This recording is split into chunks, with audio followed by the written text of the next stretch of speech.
தந்தி தொலைக்காட்சி நேயர்களுக்கு வணக்கம். நல்லதை சொல்வோம், நல்லதை செய்வோம், நல்லதே நடக்கும். இன்று 4/5/2024 சனிக்கிழமை. பூரட்டாதி நட்சத்திரம் இரவு 7:51 வரை, பிறகு உத்திரட்டாதி நட்சத்திரம்.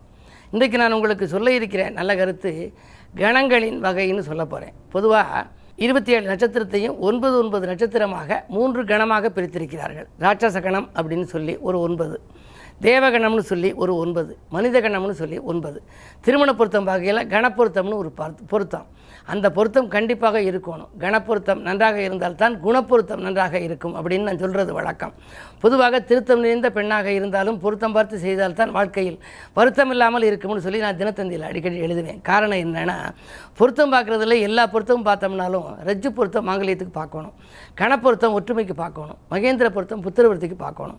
இந்த கணம்ங்கிறது என்ன வகைன்னுங்கிறதுல மொத்தம் ஒரு 9 நட்சத்திரம் இப்போ சொல்கிறேன். அது தேவகணம். நீங்கள் குறிச்சுக்குங்க. அசுவதி நட்சத்திரம், மிருகசீச நட்சத்திரம், புனர்பூசம், பூசம், அஸ்தம், சுவாதி, அனுசம், திருவோணம், ரேவதி, இதெல்லாம் தேவகணத்தை சார்ந்தது. சரி, ராட்சச கணம்ங்கிறது கார்த்திகை, ஆயில்யம், மகம், சித்திரை, விசாகம், கேட்டை, மூலம், அவிட்டம், சதயம், இதெல்லாம் ராட்சச கணம். மிச்சம் 9 நான் இப்போ சொல்லலை. மிச்சம் 9 மனித கணம். இப்போ நீங்கள் ராட்சச கணத்தில் பிறந்திருந்தீங்க அப்படின்னா, ஒரு தெய்வத்தை போய் கும்பிடுற போது, முதல் முறை கும்பிடுற போதே அது ஓடியாந்து உதவி செஞ்சிடும். இந்த பக்தன் சொல்கிறது உண்மையாக பொய்யானது நினைக்காதான், உடனடியாக உதவி செய்கிறதுக்கு வந்துடுவான். தேவகணத்தை பிறந்தவர்களாக இருந்தால் தேவர்கள் உங்களுக்கு ஃப்ரெண்டு மாதிரி. இப்போ நண்பர்கள்ட்ட ஒரு வேலையை சொல்கிறோம், அவர் இன்றைக்கி முடியலை, செய்யாமல் இருப்பார். நாளைக்கு என்ன நீ செய்யலையான்னு கேட்டால், சாரி நேற்று கொஞ்சம் வேலையாக போச்சு, இன்றைக்கி நான் செய்கிறேன்பார். ஒரு முறைக்கு 2 முறை முயற்சி செய்யணும் தேவகணத்தில் உள்ளவங்க. ஆனால் மனித கணத்தில் பிறந்துட்டேன் அப்படின்னா அழுது தொழுது வருந்தி கும்பிடணும். முருகு முருகு என்று நீ உருகுன்னு வாரியார் சொல்லுவார். அப்படி உருகி கும்பிட்டா தான் பலன் கிடைக்குமா. இந்த 9 பிரித்த தேவகணம், ராட்சச கணம், மனித கணங்களுக்கு பூரா கணங்களுக்கு அதிபதி யார்? கணபதி. ஆகையினாலே தான் கணபதியை நம்ம கைதொழுதோம் அப்படின்னா எல்லா பலனும் நமக்கு கிடைக்கிது. வானவர்கள் கூட திருவாக்கும் செய்கருமும் கைகூட்டும் பீடும் பெருவாக்கும் பீடும் பெருக்கும் உருவாக்கும் ஆதலால் வானோரும் ஆணை முகத்தானை காதலால் கூப்புவோர் தம் கை அன்பினாலே கூப்புவார்களாம். வானவர்கள் கூட கணபதியை கும்பிட காரணம் என்ன அப்படின்னா, கணங்களுக்கெல்லாம் அவர் அதிபதி. ஆகையினாலே இது போன்ற சனிக்கிழமை வருகின்ற நாட்களிலே நீங்கள் கணபதியை கைதொழுது வழிபட்டால் காரியங்களில் வெற்றி கிடைக்கும் என்ற கருத்தை தெரிவித்து இன்றைய ராசி பலன்களை இப்பொழுது உங்களுக்கு வழங்கப் போகின்றேன். மேசராசி நேயர்களே, உங்களுக்கு இன்று நன்மைகள் நடைபெறுகின்ற நாள். இன்றைக்கு ராசியிலேயே சுக்கிரன் இருக்கின்றார், சூரியன் உச்சம் பெற்றிருக்கின்றார். பஞ்சமாதிபதி உச்சம் பெற்றிருக்கிற பொழுது பிள்ளைகளால் உதிரி வருமானம் கிடைக்கும். படித்து முடித்த பிள்ளைகளுக்கு வேலை இல்லையே, வீட்டில் இருக்கிறார்களே என்று கவலைப்பட்டால் இன்று புதிய வேலைவாய்ப்புகள் கிடைத்து அதன் மூலமாக வருமானம் வரக்கூடிய ஒரு யோகமும் உண்டு.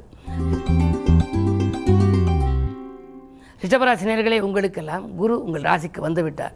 4 நாட்கள் ஆகிவிட்டது. புதிய முயற்சிகளில் உங்களுக்கு வெற்றி கிடைக்கும். பொருளாதார நிலை உயரும். அரசு வழியில் ஒரு வேலைக்கு ஏற்பாடு செய்திருந்தால் அது கண்டிப்பாக உங்களுக்கு அமையலாம். லாபஸ்தானம் புனிதமடைவதால் உங்களுக்கு லாபங்கள் உங்களுக்கு சிறப்பாகவே இருக்கிறது. பணியாளர்கள் பக்கபலமாக இருக்கும். இந்த நாள் நல்ல நாள். மிதுனராசி நேயர்களே, உங்களுக்கெல்லாம் இன்று மேலதிகாரிகளின் ஆதரவு கூடுதலாக கிடைக்கும் நாள். அதிகாரிகள் உங்களுக்கு நீங்கள் வேண்டிய சலுகைகளை அவர்கள் உங்களுக்கு வழங்குவார்கள். சனி பகவானுடைய நிலை நன்றாக இருக்கிறது. 12 மறைந்த குருவால் உங்களுக்கு நிறைந்த தனலாபமும் உங்களுக்கு கிடைக்கும். எனவே எடுக்கும் முயற்சிகளில் எளிதில் வெற்றி கிடைக்கும் நாளாக இந்த நாளை கருதலாம். கடகராசி நேயர்களே, உங்களுக்கெல்லாம் இன்று சந்திராஷ்டமம். அதாவது பகல் 2:15 வரை சந்திராஷ்டமம். காலை நேரத்தில் உங்களுக்கு எதை செய்தாலும் தொட்ட காரியங்களில் வெற்றி கிடைக்காது. நன்மை செய்தாலும் தீமையாக தெரியும். உறவெல்லாம் பகையாக போகலாம். உத்தியோகத்திற்கு கூட அலுவலகத்தில் மேலதிகாரிகள் உங்களுக்கு நெருக்கடி நிலை கொடுப்பார்கள். ஆனால் மதியத்திற்கு மேல் உங்கள் மனக்கலக்கம் அகலும். பணப்பழக்கம் சிறப்பாக இருக்கும், நன்றாக இருக்கும். சிம்மராசி நேயர்களே, உங்களுக்கெல்லாம் பகல் 2:15க்கு மேல் சந்திராஷ்டமம். நீங்கள் ஏதாவது ஒரு புது முயற்சி செய்ய நினைத்தால் காலை நேரத்திலேயே செய்துவிடுவது நல்லது. ஒரு புதிய வேலைக்கு ஏற்பாடு செய்தாலோ, தொழில் பணியாளர்களை சேர்க்க நினைத்தாலோ, அல்லது கல்யாணம் காட்சி போன்றவற்றிற்காக முயற்சிகள் எடுக்க நினைத்தாலோ காலை நேரத்திலேயே பெரிய மனிதர்களை சந்திக்கலாம். தொலைபேசி வாயிலாக தொடர்பு கொள்ளலாம். ஆனால் மதியத்திற்கு மேல் உங்களுக்கு தொட்ட காரியங்களில் வெற்றி கிடைக்காது. எதை நீங்கள் நன்மை செய்ய நினைத்தாலும் தீமையாக தெரியும். செலவுகள் கூடும். வரவை காட்டிலும் செலவு அதிகரிக்கிறது. வந்த மறுநிமிடமே பணம் செலவாகி விடுகிறது என்றெல்லாம் கவலைப்படுவீர்கள். நிதானம் உங்களுக்கு தேவைப்படுகின்ற நாள் இந்த நாள். கன்னிராசி நேயர்களே, தன்னம்பிக்கையினால் தக்க பலன் கிடைக்கின்ற நாள். எண்ணங்கள் எல்லாம் எளிதில் நிறைவேற வேண்டுமானால் தன்னம்பிக்கையும் தைரியமும் ஒரு மனிதனுக்கு தேவை. அது உங்களுக்கு இன்று கிடைக்கும். காரணம், செவ்வாய் 7ல் இருக்கின்றார். உடன்பிறப்புகள் உங்களுக்கு உறுதுணையாக இருப்பார்கள். கடன் சுமை குறைய கூட வழிவகுப்பார்கள். உத்தியோகத்தில் கூட உங்கள் முன்னேற்றத்தை நீங்கள் மற்றவர்களிடம் தெரிவிக்க வேண்டாம். அவர்களிடம் பகிர்ந்து கொள்வதன் மூலமாக உங்கள் முன்னேற்றத்தில் பாதிப்புகள் வரலாம். கவனம் தேவை. துலாம் ராசி நேயர்களே, உங்களுக்கெல்லாம் செல்போன் வழி செய்தி சிந்திக்க வைக்கின்ற நாள். திருமணம் போன்ற சுபகாரியங்கள் நடைபெறுவதில் இருந்த தடைகள் அகலும். செய்தொழிலில் விரிவு செய்யலாமா என்று சிந்திப்பீர்கள். உங்கள் சிந்தனைக்கு நல்ல முடிவு கிடைக்கும். 8லே குரு இருந்தாலும் கூட அதன் பார்வை பலன் 2லும் 12லும் இருப்பதனாலே இன்று நீங்கள் எடுத்த முயற்சிகளில் வெற்றி கிடைக்கும். இல்லத்திலும் மங்கள ஓசை கேட்பதற்கான அறிகுறிகள் தென்படுகின்றன. பொருளாதாரம் திருப்திகரமாக இருக்கும். இன்றைக்கு இதை செய்வோமா அதை செய்வோமா என்று சிந்திப்பீர்கள். இன்று சனிக்கிழமை என்பதனாலே சனி பகவானை வழிபடுவது நல்லது. விருச்சிக ராசி நேயர்களே, உங்களுக்கெல்லாம் விஐபிக்கள் வீடு தேடி வருகின்ற நாள். விரும்பிய காரியத்தை விரும்பியபடியே செய்து முடிப்பீர்கள். வியாழ நோக்கம் நன்றாக இருப்பதால் கல்யாண வயதடைந்த பிள்ளைகள் இருந்தால் கல்யாணம் பேசி பேசி விட்டு போனது எப்பொழுதுதான் நம் இல்லத்திலே மங்கள ஓசை கேட்கும் என்று நினைத்தவர்களுக்கு இன்று நல்ல தகவல் வரப்போகிறது. இன்று சர்வ ஏகாதசி என்பதனாலே பெருமாளை வழிபட்டால் பெருமைகள் சேரும். தனுசு ராசி நேயர்களே, உங்களுக்கெல்லாம் 3லே சனி முன்னேற்ற பாதையை நோக்கி அடியெடுத்து வைக்கப் போகின்றீர்கள். சுப செலவுகள் அதிகரிக்கும். உத்தியோகத்திலே உங்களுக்கு சிறப்பு சலுகைகள் கிடைக்கும். பணி நீக்கம் செய்யப்பட்டவர்கள் மீண்டும் பணியில் சேரக்கூடிய வாய்ப்புகளும் உண்டு. இன்று 4லே ராகு இருப்பதால் ஆரோக்கியத்தில் மட்டும் கொஞ்சம் தொல்லை உண்டு. மருத்துவ செலவுகள் ஏற்படலாம்.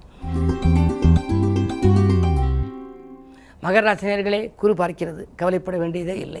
தன்னிச்சையாக செயல்பட்டு சாதனை படைக்கப் போகின்றீர்கள். கூட்டுத் தொழிலிருந்து விலகி தனித்து இயங்கலாமா என்ற சிந்தனை இன்று வெற்றி பெறும். இன்றைக்கு நீங்கள் எதை எந்த நேரத்தில் செய்ய நினைத்தாலும் செய்ய இயலும். நல்ல நாள் இந்த நாள். கும்பராசி நேயர்களே, உங்களுக்கெல்லாம் இன்று உங்கள் ராசியிலேயே சந்திரன் சனியோடு சேர்க்கின்ற பொழுது மனதுகாரகன் சந்திரனோடு சனி சேர்ந்தால் கொஞ்சம் மந்த நிலை உருவாகும். பகல் 2:15 வரை சந்திரன் உங்கள் ராசிக்குள் இருக்கின்றார்.